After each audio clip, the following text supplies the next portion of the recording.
If you are anything like me, you can go long periods of time without spending money on anything unnecessary, but then for some odd reason, you hit a point where you want to buy all the things. I don't know what it is, but I cannot be alone in this. So today I want to share a not so secret with you. It is the number one thing that stops the impulse purchasing frenzy that I find myself in sometimes. So, if this sounds familiar or if you relate to this at all, this episode is going to be one that you want to listen to. Are you ready to stop the chaos, the stress, the overwhelm that's filling your life? I'm Renae Matt, and together you and I are going to build simple routines that are going to change your life. When you put these habits into practice, you're going to be able to organize your life in a way where you can be there for your family, pay off your debt, save money, your house can stay organized, you don't have to stress about what's for dinner, and you still get time for yourself. So without further ado, let's get started. Welcome to the Routine Advantage Podcast. It is never fun when we get to the point that we are in this impulse purchase frenzy and we want to buy everything that comes across our screens and we spend all this money and then you have that buyer's remorse where you really didn't need all the things you just spent all the money on and you're kind of feeling guilty about it before it even arrives. Like, I know that I struggle with this sometimes, and it's so frustrating because I can be so good for a long time and I don't have to buy anything. There's no unnecessary purchases that are happening, and we're doing really well with money and staying on budget and everything. And then it's like I just hit a wall and all of the ads, all of the things that are popping up on my screen that are dropping into my email, they all look enticing. And it's like, "Ooh, this looks good. Ooh, this looks fun." And you just start adding things to the cart, checking out, and all of a sudden you spent all this money and you don't even know what all you bought. Something arrives at the door and it's like, "I don't even remember what this was." And I know it's probably a problem. My husband and I both do this sometimes where we just go through these spurts where we're both just wanting to spend money.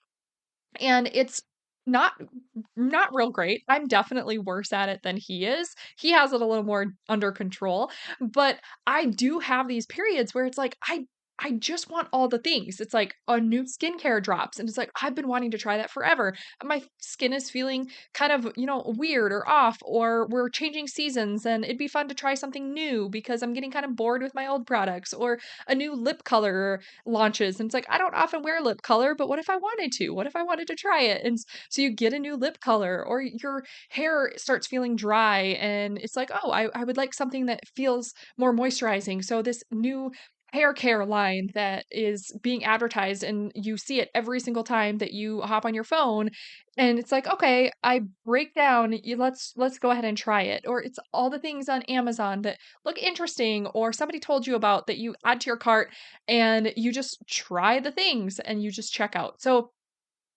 maybe this is an actual problem. It could be it could be an actual problem.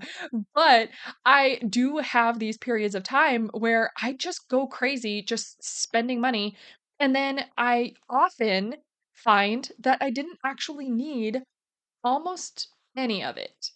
And I look back and then I just feel guilty about it. So, I want to share with you the number one thing that helps me. Now, I am not perfect at this because I definitely still struggle with these impulse purchase rages. I don't know what they're called. These periods of time where I just want to spend the money. I still struggle with this, but doing this one thing does help a ton. I'm just letting you into the my life of of all my struggles here. But if I do this one thing, it does help, and I hope that it does help you as well. So the number one thing that stops me from impulse purchasing is giving myself a set waiting period. And when I go into this impulse purchase frenzy, it's when I neglect to follow my own rule. And this is a rule that both my husband and I follow. And when I get lax about it, that is when I end up just spending all the money because it's like this little dopamine boost that it's like when you check out, you feel really good and it's really exciting. And it just releases those endorphins, I think. And then you feel good and you just want to do it again and you want to spend more money. It's kind of like social media where you're just constantly trying to get that little dopamine fix. I think it's the same as when you are buying things. So when you stop that and when you put this rule in place and you actually follow your own rule, then you're going to be more successful at stopping the impulse purchases. So when you put a waiting period in place, then you are giving yourself time to really think about whether or not you actually need the item that you are wanting to purchase. So, what I would suggest doing, and what we do until I don't follow it because I'm not perfect, but I always have to remember that I need to follow my own rule and then I'm good again for a really long time until I break but I know how to get back. I know how to snap back to what I actually need to do.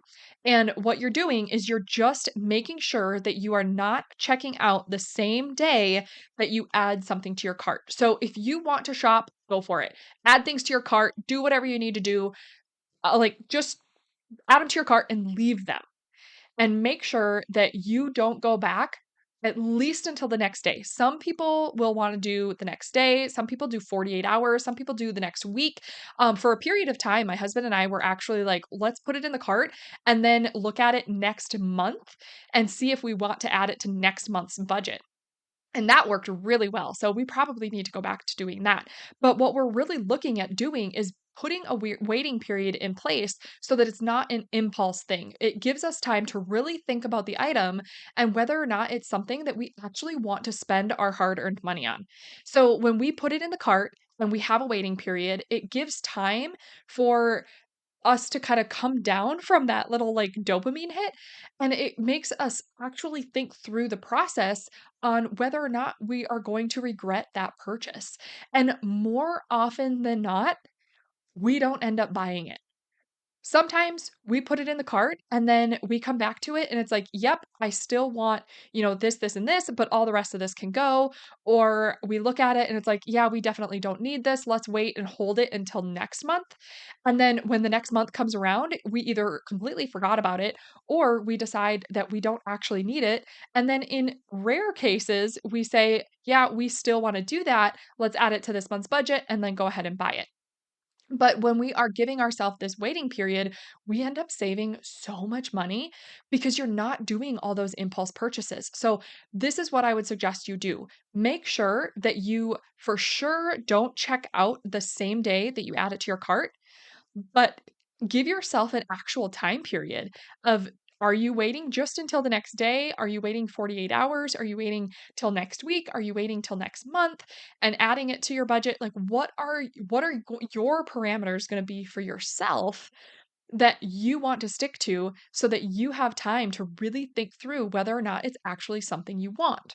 And the other thing that makes this even better, but also could get you into trouble, so just be aware of this, that if you add something to your cart and you have an account with that company, a lot of times, or even if you don't, because there's so much like data on the internet, a lot of times you end up getting like a discount code sent to you or popping up in ads or it's emailed to you, something like that. End up getting discount codes because they're trying to get you to come back and purchase the thing that you have sitting in your cart. So don't just automatically purchase it just because now you have a discount for it. So be ready that that could happen and don't put the discount into the thought process of whether or not you're going to purchase it. Think about the purchase. It's like, do I actually need this? And would I pay full price for this? Because if you would pay full price for it and you still want it, then yes, go ahead and use the discount to save some money. But if you wouldn't purchase it at full price, but you're tempted to purchase it because you have a discount, then you know you can say no to that thing. Because if you're not going to want to purchase it at full price, then it's probably not worth it and you don't actually need it. Okay. So that is something to just think about. You need to make your own rules. I'm not telling you what you need to do, but this is one thing that definitely helps me. It helps my husband. And it's something that we have kind of agreed to together that we share an Amazon cart, obviously. So we are both putting things into the Amazon cart often. And then we are both, hitting save for later, or just straight up delete. And then it reduces how much we're actually spending because like I said, more often than not, we're not actually wanting to purchase the things that we put in our cart. They just look appealing at the time, and we don't actually need them in our lives. So I hope that you can take this and it makes a difference for you. And if you struggle with those impulse purchase frenzies that I struggle with sometimes, I hope that this gives you a break and helps you feel better about being able to make the choice and not need that dopamine hit. Go out and take a walk instead. Go, hop on a treadmill or go and give yourself a big glass of ice water, something else, because if you can distract yourself from the purchasing, maybe it'll help. So, I hope that you found that helpful, and I will catch you back here on the next episode. Did you love that episode or learn something useful? If so, would you do me a huge favor? My goal is to grow this podcast and help as many women as I can break free from the overwhelm so they can truly enjoy their life. The best way for me to do this is for you to leave a 5-star written review on your podcast app and to share this episode with a friend or in your Instagram stories. I appreciate you being here. I hope you have a wonderful day, and I will see you on the next episode. Take care.